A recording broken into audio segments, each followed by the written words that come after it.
আসসালামু আলাইকুম। আজ আমি আপনাদের দেখাবো লিটারে কোয়েল পাখি পালনে কি কি সমস্যা হয় এবং সেগুলোর সহজ সমাধান কি। 1 নাম্বার, রোগ দ্রুত ছড়ায়। লিটার ভিজে গেলে কোয়েল পাখির মধ্যে ডায়রিয়া, কক্সিডিউসিস ও শ্বাসকষ্ট দেখা দেয়।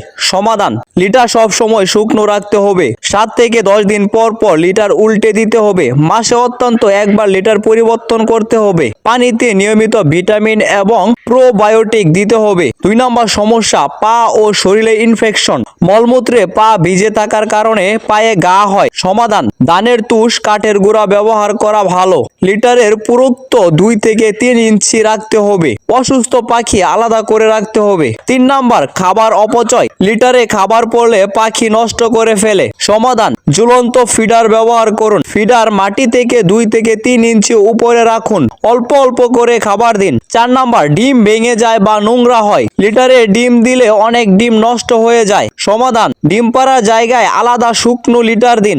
দিনে 3 থেকে 4 বার ডিম সংগ্রহ করুন। প্রয়োজনে ছোট ছোট ডিমের ট্রে ব্যবহার করুন। 5 নাম্বার, ব্যবস্থাপনা কঠিন। লিটার ঠিক না রাখলে লাভের বদলে লোকসান হয়। সমাধান: নিয়মিত পরিষ্কার পরিচ্ছন্ন বজায় রাখুন। বাতাস চলাচলের ব্যবস্থা করুন। অতিরিক্ত পাখি রাখবেন না। বন্ধুরা, সঠিক নিয়ম মেনে চললে লিটারে কোয়েল পাখি পালনও লাভজনক হতে পারে। তবে নিয়ম না জানলে খাঁচায় পালন করাই নিরাপদ। ভিডিওটি উপকারে এলে লাইক দিন, কমেন্ট করুন এবং শেয়ার করুন।